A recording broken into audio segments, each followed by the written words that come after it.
So we are back again with episode 4 of the Corona Time podcast. Today we are going to be reviewing the 2011 film Tree of Life. This is a film that Chris picked. It's directed by, I believe, Terrence Malick, and yeah, it was a pretty interesting movie. So, what were your thoughts on it, Chris? Yeah, before I start on that, I always do this. I think. You go ahead. I mean, what's interesting is that disclaimer. I didn't watch them in order, but I had seen Knights of Cups. It's just actually I prefer that one over this one. But I mean, Terrence Malick, I feel like is one of those directors that, especially in the last decade, because he started doing this experimental films in 2011 with Tree of Life being the first. That he's really trying to push. I think not just filmmaking like style. But also, I think he's asking questions about, I think, that, I probably weighed on, like most people, like life, good and evil, like these existential questions, it's very, very, like, profound, I think. Like I said, I didn't enjoy this one as much as the other one I saw. But what I will say is that I think this type of filmmaking should be celebrated. And I think there is a place for it in society, especially now, when I think a lot of people, I think they feel kind of like numb to our consumeristic culture, Also having an understanding of like how I know he makes films where he kind of shoots everything in like, let's say 30 days. And then like he does all the filmmaking really in the editing phase. It's interesting how like you can kind of like pick that up when like certain characters are very prominent early and then like they kind of disappear. So an example of this is I think the youngest brother. I bet you he's in tons of footage, but then you barely really see him in like the last like hour or 90 minutes of the movie. So, but I generally enjoyed it. This is a movie that actually I can really recommend to a lot of people, even though they're not maybe into the style, because it's visually stunning. I mean, I think we can agree on that. And I think even though it can be confusing at times, at least with this one, I think there is a clear theme of like nature and grace and like, the push and pulls that a human has of like, how should you comport yourself, how you should act. So I think I can see why it has a lot of acclaim, because it's one of his movies it hasn't gone so far. It's really weird, but it's still kind of like, different. And like, there is some clear themes and stories lines in the film. So, but I'll let you take it away. So it was, I thought it was a really interesting film. There were a lot of, at first I was a little unsure, I will say, because there's large portions of the film, especially in the beginning, or in sort of the first half of the movie, where there's not a lot of dialogue, a lot of just dramatic shots. It's almost as if you're watching a sort of Nature Channel documentary at times. At the beginning, when you're showing vast expanses of the universe and sort of how the universe is being created. And so it took me a little while to sort of understand what was going on. And in reality, it was just the older brother, as he's getting older and unsure of sort of his career and his path, and really thinking existentially, just thinking about all that is going on within the universe, all these like broader, more existential questions that start to pop into his head. I thought it was really good. It was, like I said, at first I was like, okay, like kind of like, where is this going? But as the story sort of unravels, you see like what's kind of going on in the bigger picture scheme of things. It was definitely this is my first movie I've seen with Terrence Malick. It was definitely an interesting directorial style. I actually liked it, but I don't know how many films like this I could just watch. I could watch them once in a while. I actually, even though I'm a fan, I agree. Like I wouldn't be comfortable picking another movie as my next one, because I view it kind of like wine, where like I need some of this, but like maybe every 6 months, 9 months, versus like back to back, it would be too much, because his movies all explore different themes, and like some they go like this one. I think is actually, having seen the other one, this one is actually a tad more optimistic. There's other ones where it goes dark, and you're like, oh, what am I watching? Like, I think you kind of have to have patience, because like it's kind of like it's almost like a stream of consciousness. His kind of filmmaking. It's like I said, once you understand his like how he actually does it, then it makes sense. When like he doesn't really have like a really ironed out clip or it's not clip, script and like a storyline. It's kind of evolves as he's making the movie, which is interesting because, like, having studied Knuth a bit, he seems to have more a tight structure. Like, even though it's not perfect, like he has a vision, he understands the backstory of his characters and side characters. While with Malick, it seems like it's, like I said, a stream of consciousness. Like, I'm making this movie, and I know actors have even said like, "Oh, I made this scene. I thought I was going to be in the beginning, and this scene is actually at the end." What? And it's not even the full dialogue. I said he took the one line he wanted and put it there. So even actors are kind of surprised when they see the final cut. But I think a lot of, like I said, the themes and stuff is very broad. Like I said, I think the dialogue that is in there I think it's purposely meaningful. Especially like when the mother, like you said, like there's the character names are not really like prominent. It's like Jack and then father, mother, brother. Yeah. And like the lines of mother, the beginning of like, grace and nature, I think they're very prominent because I think you see through Brad Pitt's character, the father, of like he's almost like a pragmatist. He's been crushed by life. He wanted to be a musician, but he did the honorable thing. He got a salary job basically.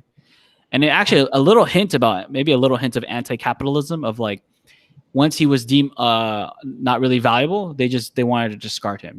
Either move here or in this job that nobody wants, or you're without a work. And I think a lot of people can sympathize with that, especially people of like in their 50s now and their 60s. They're heading towards retirement when they're just pushed out. While like the mother character is like almost angelic, right? There's even scenes of her floating and stuff.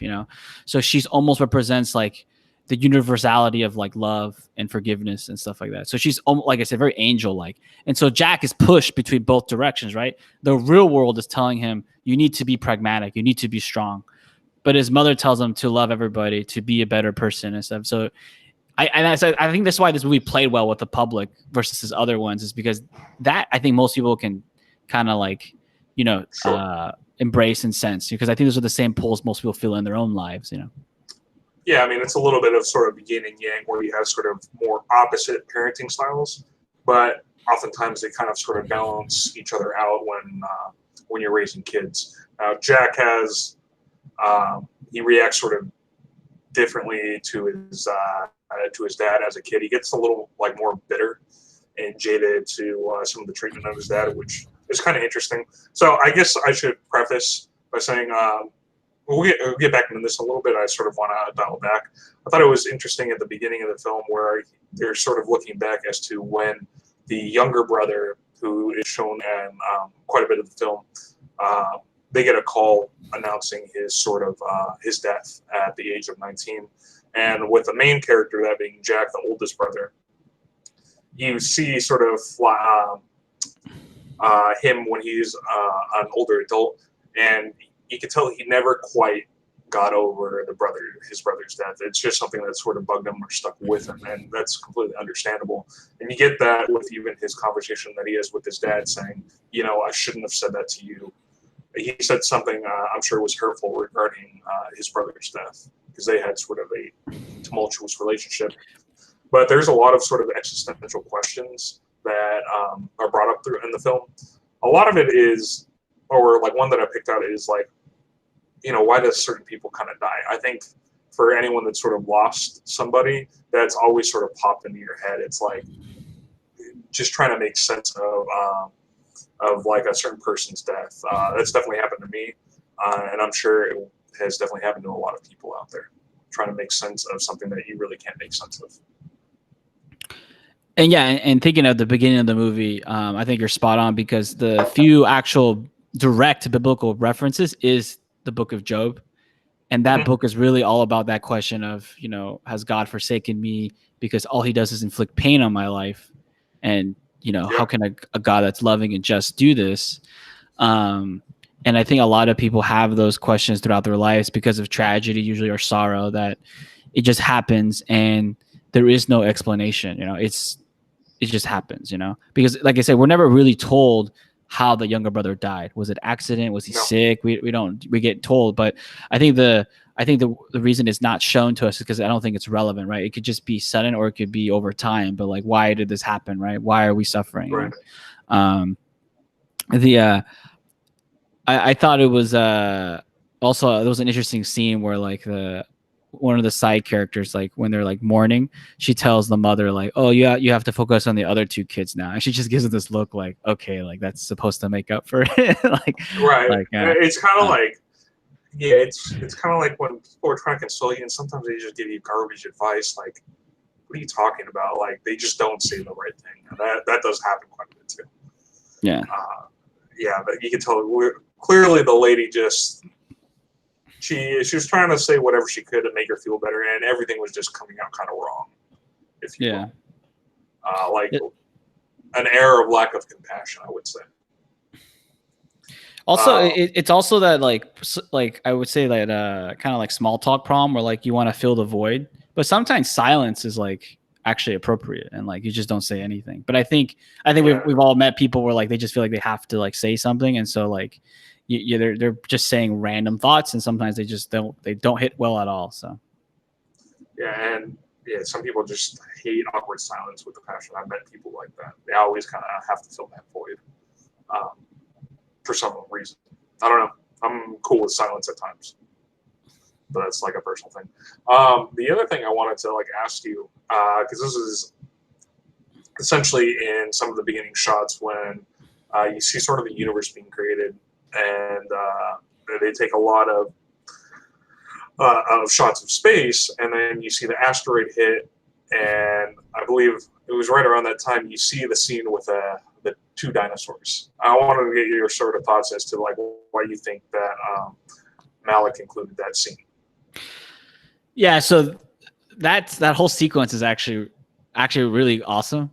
Like this is like I kind of wish I saw it in theaters.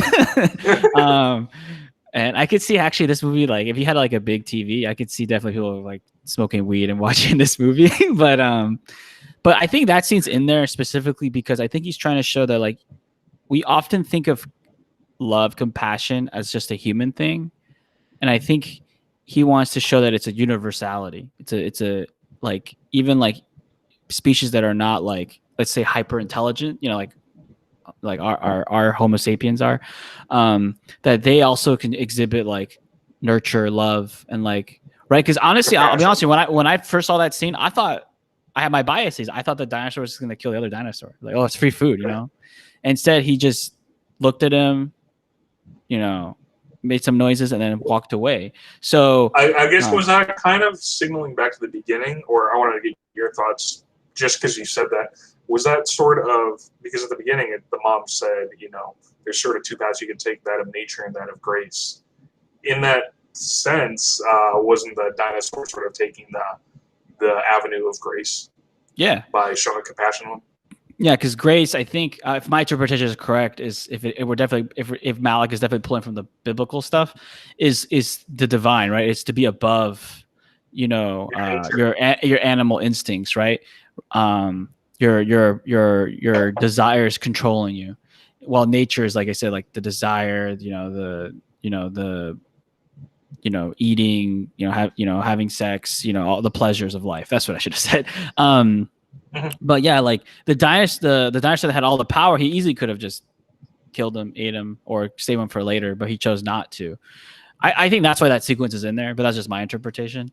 That, like, first it shows compassion, but also that we all often think of just ourselves having the ability to do compassion, but really there's many other animals that, either because it's genetically programmed or whatever, and that's probably another existential question of like, why is that the case? But that we're living creatures have this capacity to show love. Right. Go ahead. No, you can go ahead. I was gonna like ask, like, with the dynamic of the. So in this movie, there's very big religious themes. What did you think of like more of the traditional family themes of maybe demystifying those like myths that we tell ourselves about like the family unit and like how great it is to have like a strong dad and a mother, right? And like there's a bit of that in the film if you recall some scenes. Yeah, of course. I'm interested in your thought of like the marriage of the father mother characters, and their dynamic. Well, I mean, especially this film takes place, and I was trying to place the time period. I would say somewhere between the 40s and the 60s, if you will, somewhere in the American South.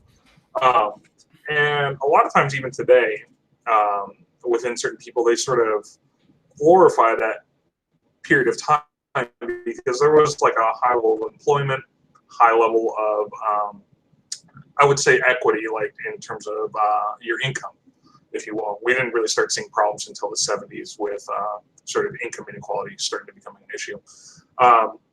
And so a lot of people sort of look back at the time and sort of hold it in high esteem. Really what this movie shows is that, even during that time, you're going to have issues. You had the father who wanted to be an authoritarian. He was, and really he did that, I think, he didn't want to be mean to his kids. He was just trying to tough them up and prepare them for life, right? And I mean, my dad he was nowhere near to that extent, but he sort of took that angle when I was being raised as well. Whereas my mom took more of the angle of the mother in this film. And so at that point, I think really what Malick was trying to do is give sort of an honest look at the family unit. Say, look, sometimes you can't always be super strict, or the way that you think you need to parent your kids isn't necessarily the way that is going to be best for them. Because you can still tell that the older son, Jack, still had issues with his dad, especially the way that his dad would treat him at times. But it was, I would say during that time period, it was far more common to be more strict and be like more, what's the word I'm looking for? Be more authoritarian with your kids. That's definitely been a shift in terms of parenting today, I would say. So I don't know if I fully answered your question. I just thought it was. You did. Now I'm gonna have a follow up. But like, you know how often, and we hear this often, right? How like, oh, they had healthier marriages, the divorce rate was so low. I think what Malick is also trying to convey is that sometimes that's also a myth too, of like some of those like statistics that were cited often. Because like I was gonna ask, do you think they actually had a loving happy marriage? Yeah. Oftentimes, I think it comes down to people sort of stay together in a marriage, whether they're sort of happy or not, because of the kids. And I'm sure that was sort of, I don't know, you can sort of speculate as to if they had a happy marriage or not, but if they didn't, really divorce was very taboo at that time. And so in all likelihood, they weren't going to get divorced. And even if they consider that, you're really going to stay for the kids. That's generally what happened, especially at that point in time in society during the 40s through 60s. It just wasn't that super common to get divorced. You didn't really see divorce rates spiking, I think, until I think the 70s, that sort of time period, roughly. But yeah, it's interesting because I think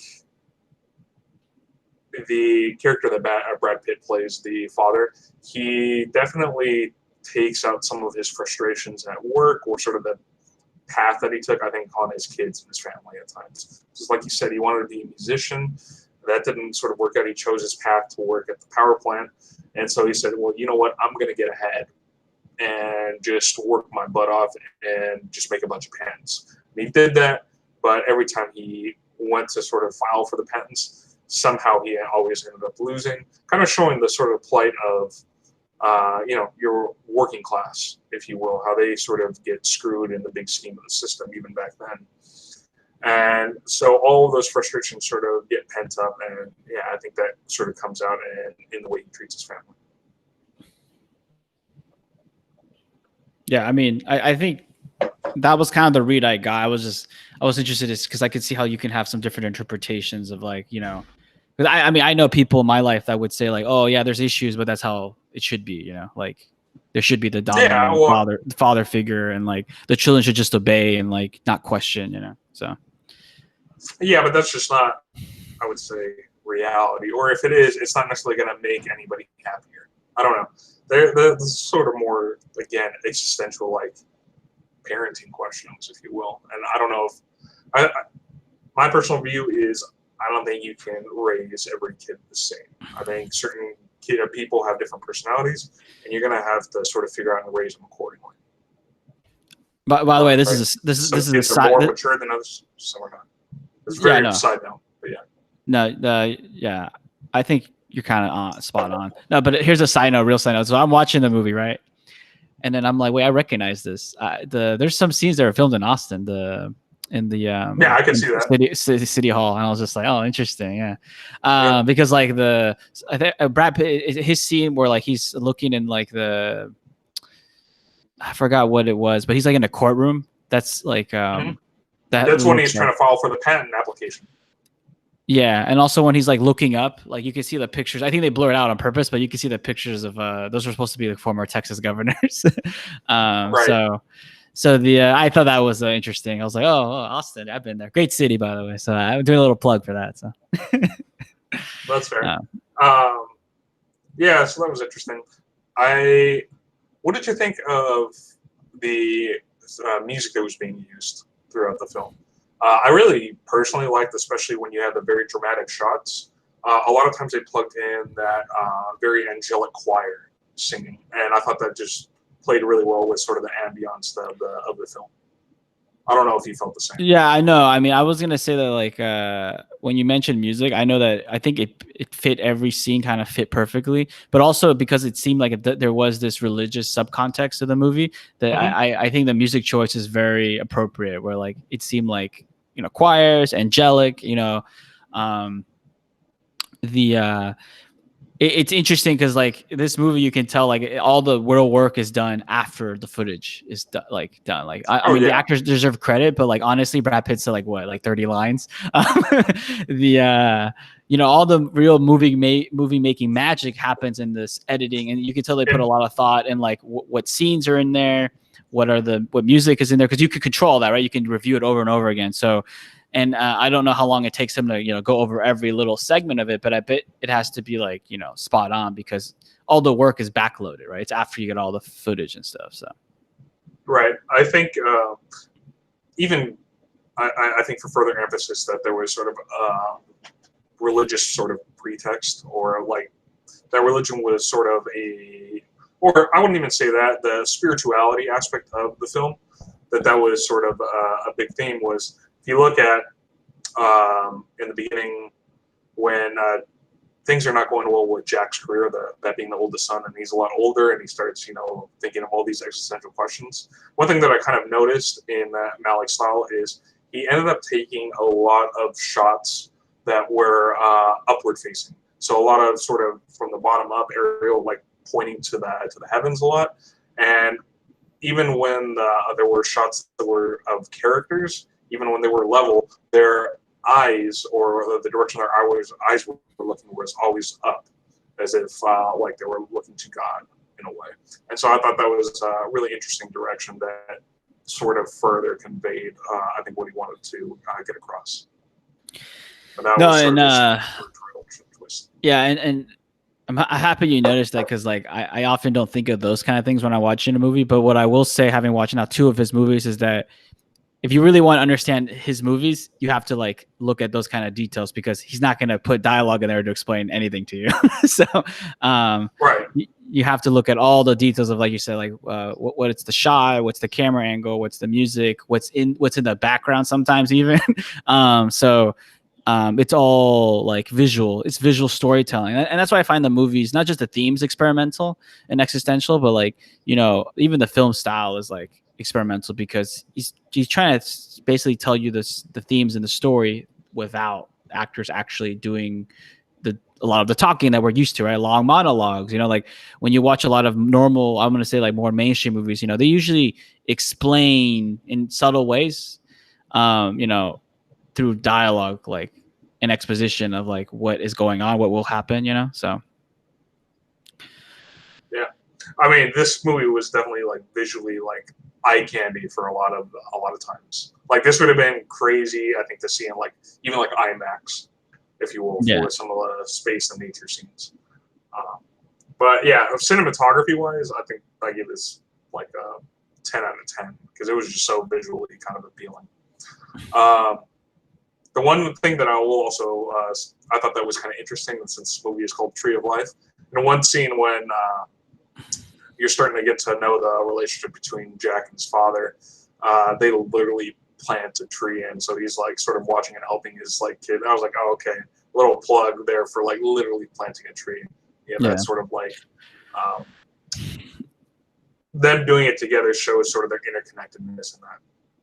Yeah, and there's a lot of like imagery, like you said, with the not just the planting, but like, you know, scenes where the kids are playing on the tree trunks and stuff. And like the tree is very prominent, right? And it's a visual cue of like kind of like the concepts of life, death, and the cycle of it, you know. That's what I got out of the ending too, because in the end, even though the mother was remorseful in the beginning, when you're in the, you know, at the beach scene, it seems kind of heavenly. You know, she has the final lines where she says like, "I give you my son," you know, and that's kind of like almost like a very spiritual thing of like, yes, he's taken away, but he's returning to where he came from, you know. So. Yeah, I mean that's very symbolically Jesus like a representation of Jesus. Right, because that's even what God said in the Bible, right? I give you my son, that being Jesus, and then what happens in the end? He returns back after he's crucified. So, yeah, there's a lot of religious symbolism here in this film for sure. I mean, it's laced throughout. Yeah, which is why I say it's one of the more optimistic ones. You gotta get to some other ones eventually. Maybe at some point in time, but it was kind of. What was really interesting about Malick's style to me is because there was so minimal dialogue and it was just cutting through a lot of scenes with just a lot of choir music and angelic voices. It almost reminded me of like a montage rather than a movie at times, because it was almost like you're trying to just take clips of like somebody's life and just showing those interactions, if you will. So that's kind of what I was like watching this, and I was like, yeah, it reminds me of almost like it's like a tribute to somebody's life, if you will, which I found was an interesting direction. But it makes sense because really it's the older son sort of looking back into his life sort of existentially. And I think a big part of this is like what really forms you later in life is your experiences as a kid and like how you grew up. Yeah. Yeah, I mean, like how I described it, like now that I have some more experience with a couple of like having two under my belt now, is I kind of describe it as like a stream of consciousness, because it does seem like, you know, because sometimes even I'm like have to rewind. This one not as much, but the other one I had to, because it just seemed like it was just really like I'm jarring, like I'm all over the place. Like I don't know where am I supposed to be, you know, following here, you know. But it's definitely like a movie. I could definitely see unfortunately I had to see it like on a smaller screen, but I could see people going to like the theater and going like, oh, I had a movie experience, you know. like I didn't understand much, but I had a movie experience, you know. So I could definitely see people saying that as they left the theater. So yeah, but I don't know. I mean, it's a lot for you to sort of interpret, but I didn't think it was super difficult to pick up the themes or really what Malick was trying to get across. Well, that's why I think it's not like, and I think that's why this one is the one that when I like see like high level reviews, this one is kind of like praised, because I think it's digestible.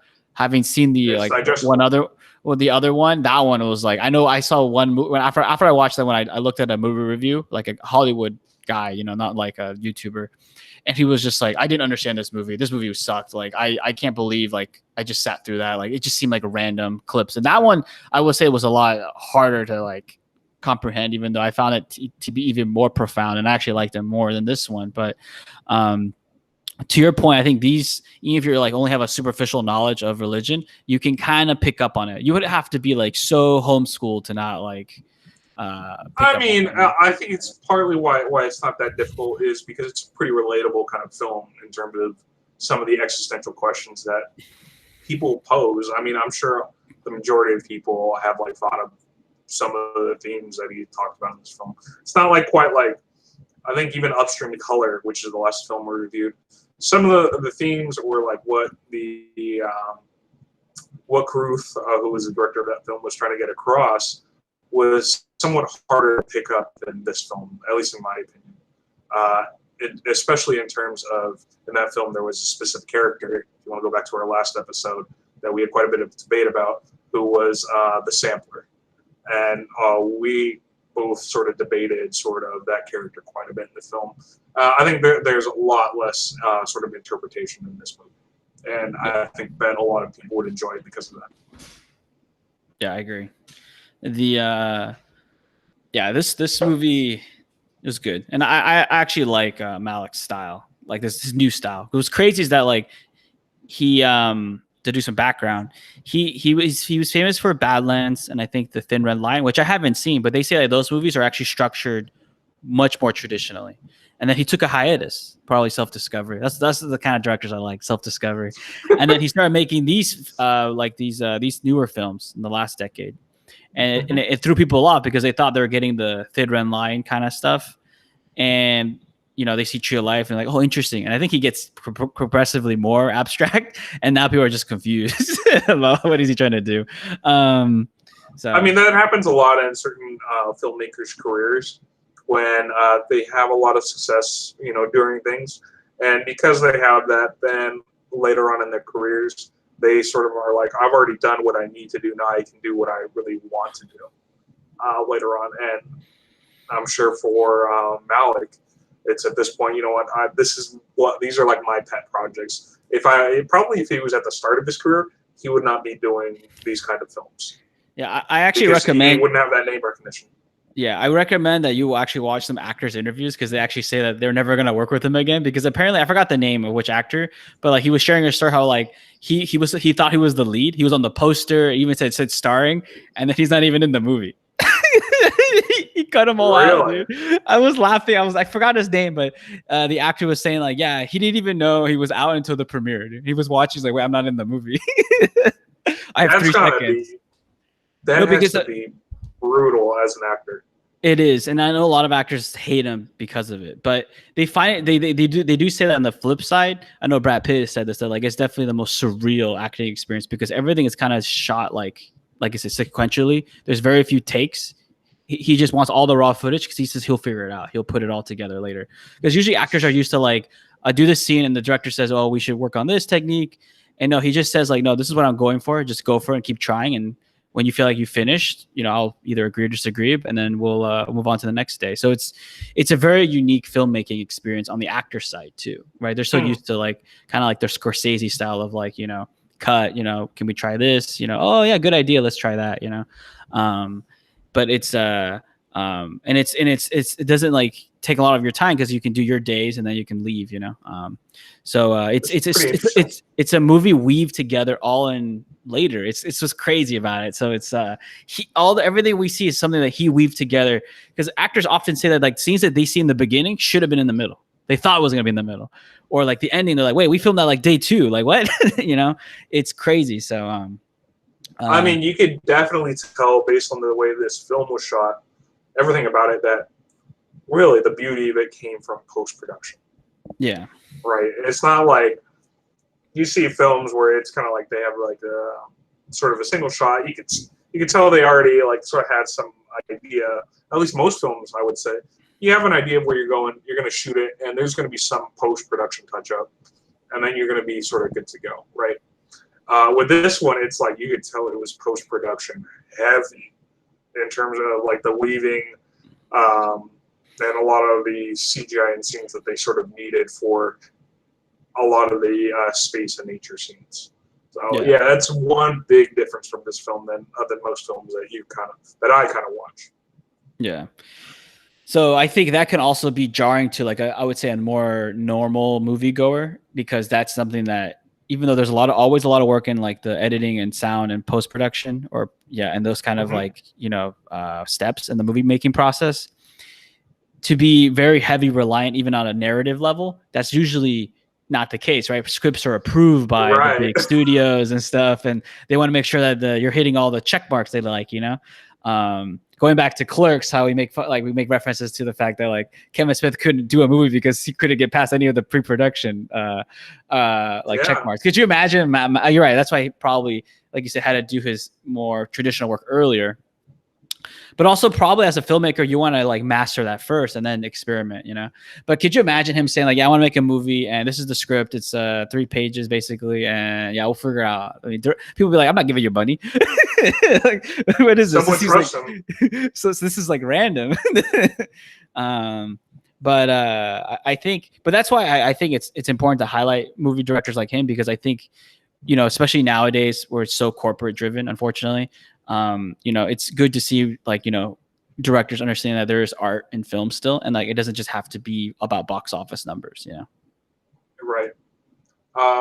But unfortunately, I mean, box office like blockbusters still dominate.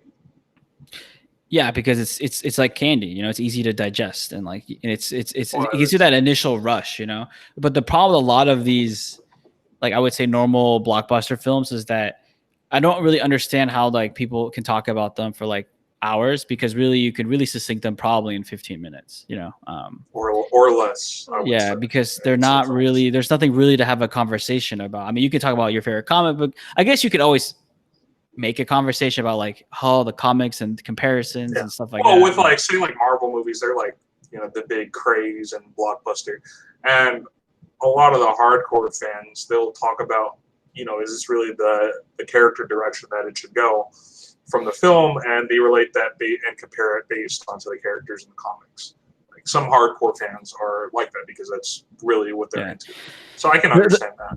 The worst culprit, I think, at least in my lifetime, was the Transformer movies. Right? It was the first one was the nostalgia, and then they sold toys, and then the movies themselves were just giant robots fighting the whole time.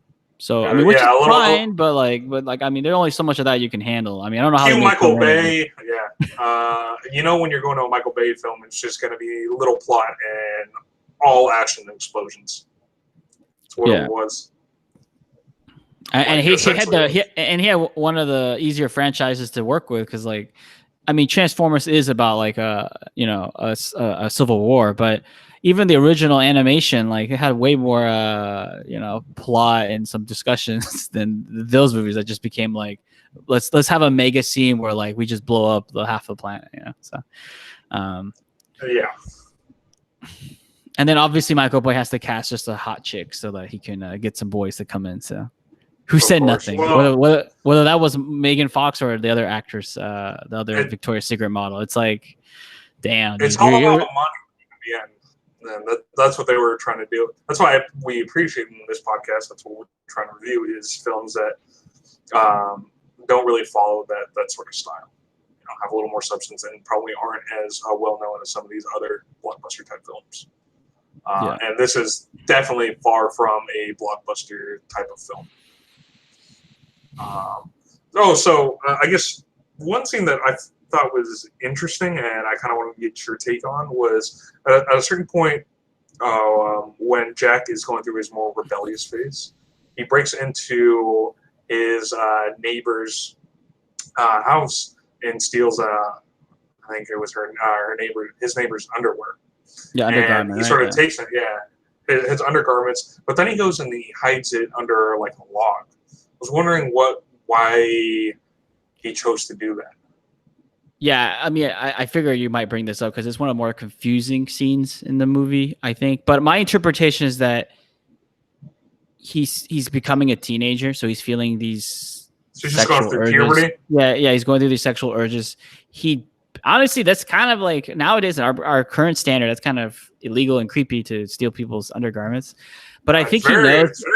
Yeah, I think he knows it's wrong to do like the stealing, but also I think it's kind of like that inner battle of like, you know, again, nature and the grace and nature. Nature and grace. Yeah, like, you know, he has these inner desires, but and it's interesting because I know be a good person.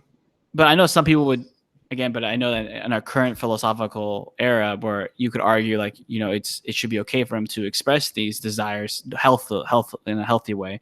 But I think Malik is again trying to give us the theme of like, okay, he wants to go in there, steal, and probably maybe even have sex with her. He's confused because obviously his dad's probably not talking about it, right? Given the time period. It's more conservative time period. Yeah, and he kind of deep down knows, probably through his mother's influence, that this is wrong.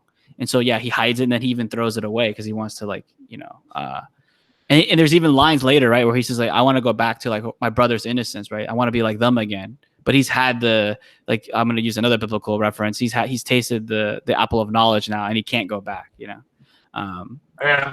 he's lost innocence,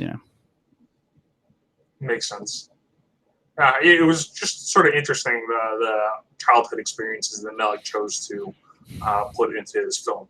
I mean, I think to some extent we can all relate to some of the imagery and scenes of that Jack experiences in his younger years. But yeah, so I guess overall, how would you rate this film? Especially, before you do that, which previous Malik movie did you watch?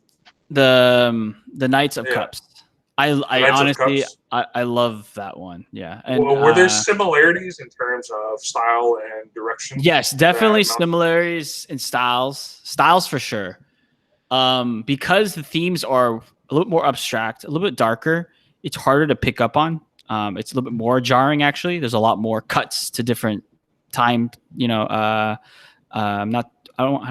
saying time, but I guess different, characters and like sequences. But it's funny. It's against convention, because the convention is to like Tree of Life more, but I like that one more. So I mean, Tree of Life, I would say it's a solid like 8 out of 10. Style wise, it's very similar, right? Limited dialogue, a lot of moving shots, a lot of editing, music, sound. But I like that one more because I think it speaks more to.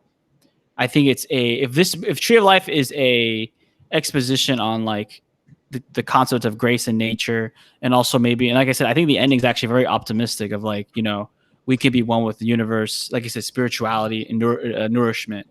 That one is kind of like sort of darker, about more nihilistic, more self-degrading, and it's even the ending is not terrible in that one. Even I think Malik does try to keep, like, at the end, sort of a hopeful tint, but that whole movie is basically like nihilism, pleasure seeking. I mean, it's like a whole journey of like one character's like fall from grace, if I had to use another biblical term. So I think more what I got from the end of the film was that Jack had been sort of questioning a lot of what's going on in his life, what's important, reflecting back on his childhood.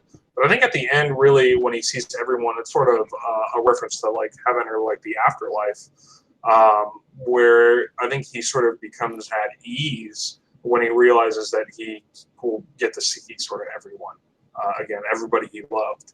And so he sees all those people. And it was interesting. It was sort of at their different stage in life. Like his little brother, I know he died at 19, but they kept in that scene at the end, it was him when he was like 4 or 5 years old, or however old it was during the majority of the film. And everyone was sort of in that age category during that point in time, whereas Jack was his older self. Yeah. And to your point, I thought that was an interesting take. I'm curious about, like, I know you've only seen one of his films, but I guess comparing it to like the films we've watched, I guess where would you kind of like, what was your rating? What were your final, like, what some of your thoughts? So what's interesting, before you start on that though, so I did look up the Knights of Cups, like the Rotten Tomatoes. The score is terrible. I'm telling you, I'm like one of the few people probably who understands that movie because it was like, what's truly the Rotten Tomatoes score? It was like 47%. Yeah. No, that movie. I've seen worse. But that movie, I don't want to speak too much of it, but because I hope to maybe talk about it on this podcast like later. But it's one of those movies where, like, if you're not like ready, you should never watch that movie, because it's very like all over the place, and like you have to really have like an understanding of like what he's trying to say about, I think, our current world a little bit. But anyways, yeah, go ahead with your Tree of Life. I was trying to go back and forth. I would say it's probably around a 7.5 to an 8. There, I like the style. It was unique. It's just there was a lot of points where it was just so minimal dialogue that at times I kind of got distracted a little bit, and I think that was sort of one of my big issues with it. Was sometimes during certain sequences it was hard to be engaged, if you will. That's just something that I found personally, but I did think that he had a very unique direction overall, and I thought the sort of storyline was good. And the one thing that I did find fascinating is that, yeah, most of it was, as you could tell, done in post-production, where he sort of weaved the storyline together. Like, he probably had some rough idea, but wasn't entirely sure. He's like, we're just going to shoot all this. We'll kind of figure it out as we go along the way with some sort of idea in mind as to what he wanted to do. Yeah. I mean, I think I'm gonna give him the same compliment I gave Knuth, is that like in the spectrum of Is it filmmaking. Knuth or Carruth, by the way? Oh, hold up. I thought it was Pretty sure it's Carruth. Sorry, Carruth then. Yeah. That there's like in the spectrum of filmmaking, there is a place for them. Like I would never say to a lot of directors, I'm not a director myself, by the way, but like just do this style and it's gonna like, it's the best style, right? Or the other way around, right? I just think that in the spectrum of filmmaking, there's a place for both kind of styles, and I think like just like I wouldn't like, marathon stream of color over and over, upstream color over and over again. I wouldn't like marathon this over and over again either. This is not like a movie that I would just say, oh, we can watch it like every day for a week, I will say, between the two styles of the two directors, I've only seen one of Malick's films so far. I am more of a fan of Carruth's style. I liked his two films that we did. The first episode we reviewed Primer, and the third we reviewed Upstream Color, which are his only two projects so far. But I really enjoyed both of those, and I thought his style and direction was sort of more to my taste, just personally. But yeah, this was still a very interesting, very unique film. It's different kind of experience from filmmaking. Yeah. I think this film, more so than Upstream Color or Primer, I think I would probably recommend this film more to people because it's sort of easier to digest than Carruth's films would be. My favorite so far that I think I'm going to put Clerks aside because that was a comedy film, and I did enjoy that, but it's sort of in a different category altogether rather than the other three films that we reviewed. I think Primer is still my favorite, but that will mess you up in terms of the time travel aspect. Upstream Color was great too for some of its themes and cycles. And this one was very interesting, but this one was, I would say, probably the most easy to digest out of the three films. Yeah, I think, for me, I think I'm going to do it every 10 episodes what my favorite's been so far. But I think I agree where like, it's actually what's funny is that I like both directors, but I actually like Scorsese style the most. But Scorsese, yeah, I've always really enjoyed his movies whenever I watch them, whether that's like his more popular ones or like less well-known ones like Silence and stuff. Like they just really always played well. I just like that. I think he's actually a master of crafting a movie in many ways. Mm-hmm. But yeah, I think both directors are actually where they're in common. I think is they're both trying to just not make like the cookie cutter easy, like, oh, I go to point A, B, C, and there's a great movie with great dialogue, great acting, and it, it's structurally perfect. I think they're trying to say like movies can go beyond that, and I think that's why like I appreciate both directors. But yeah, I mean, Upstream Color is probably my favorite so far that we've covered. So I mean, Clerks was great, but it was like you said, it's a comedy. It's a comedy, and you got to put that, I would say, like in a different category of conversation. And I do plan to actually like eventually we'll do more like romantic comedies probably just to mix things up. But for the most part, the focus is like I think sort of serious kind of like dramatic films. So we'll see. We're going to be so how this platform works, just to give y'all some insight, is every other week where we each get to pick a film. So we go back and forth, and it's sort of whatever we may have seen on certain blogs or heard about, and just want to like be like, hey, I've heard a lot about this film or whatever. We kind of want to check it out. So who knows? Pretty soon we might switch up completely and go in a new direction. It's going to vary from week to week. We're trying to make this pretty, I would say, not super formal, even though we want to have some structure to it. A lot of it is just super organic and just what sort of comes to mind, if you will. Yeah, and if I had to give my 2 cents to the audience, is that it's to be metaphysical about it. Right now the most predominant, there's 2 styles that are really predominant when it comes to, I think, deconstructing media. It's, you have the guys that are doing the normal reviews, 8-10 minutes, where they go through the plot and what they liked about it and they give a rating. Mm-hmm. And then you have what I call video essays, where you can tell they wrote an essay and they record the audio and then they put the clips, so it all, as they're explaining, it shows up. I think our style is actually probably a little bit of a newer field, where it's I would call it a conversational video essay, where we're doing a video essay, but we're not so structured where it's like a script, and it's very conversational. So I think something for the audience to realize that our style is what like I said, I would categorize it as conversational video essays. So. Yeah, and a lot of it is that we didn't want to have it sort of super structured like you would an essay, that you still wanted it to kind of have that organic and authentic sort of feel to it, even though at times it might not necessarily flow quite as well as it would if it were more structured. But we're trying to get better and trying to, I would say, go along with each episode and just trying to improve. We're brand new to this. We haven't done any sort of, well, you've done a little bit of podcasting before, Chris, but you didn't do podcasting. It was more like YouTube videos and creations. I did YouTube video stuff. Yeah.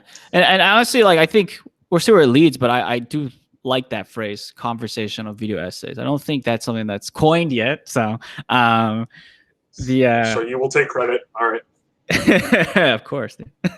But I think I think it's worthwhile, because I think also, I know, at least this so far, what I've tried to do is I try to actually pick movies that I think maybe A Tree of Life was an exception, because I know there's some profile to it, but there's a lot of movies that are really good.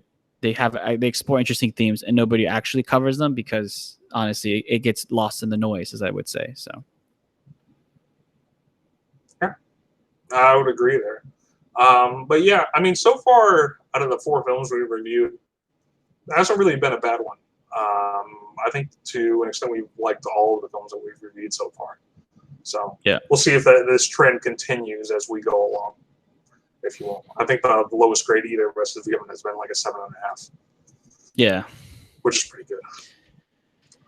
But yeah, no, I mean, if you haven't checked out, I guess any of Malik's films, aside from this one, you should go check it out. From what you were saying, apparently he's got a very interesting, unique style, and I can see this reflected in this film. But yeah, I'm kind of curious. I might go check out some of his more recent films as well, like the one you were mentioning. Yeah. So, yeah. Anyway, do you have any other thoughts that you want to touch upon on this film? Not really. I think we covered a lot of it. I would say that when it comes to watching his movies, the only thing I think if I could do differently is, I kind of wish I could watch it at a bigger TV. So if you do have the option to even watch it at a friend's house that has a bigger TV and a sound system, definitely do it. That's my top recommendation. I'm sure it would improve your experience. Yeah, I watched it on my computer, and I kind of wish I watched it on kind of like a living room setup. So. Yeah, no, I get that. Yeah, I would probably second that, because there are some very, especially in this film, I'm sure in his other films as well, there's some very sort of dramatic, sort of widescreen shots that the bigger your display is, the more you're going to appreciate it. So, yeah. But yeah, I think that pretty much wraps it up for this week. We covered pretty much everything we wanted to in this film. And I think we both agree that we would definitely recommend this film for the majority of people. I think this is, like I said, aside from Clerks, probably the most recommendable film in my opinion that we've viewed. Yeah. So, all right, well, that concludes it for this week. Stay tuned, and we'll release another episode next week. Film still to be determined. So, stay tuned.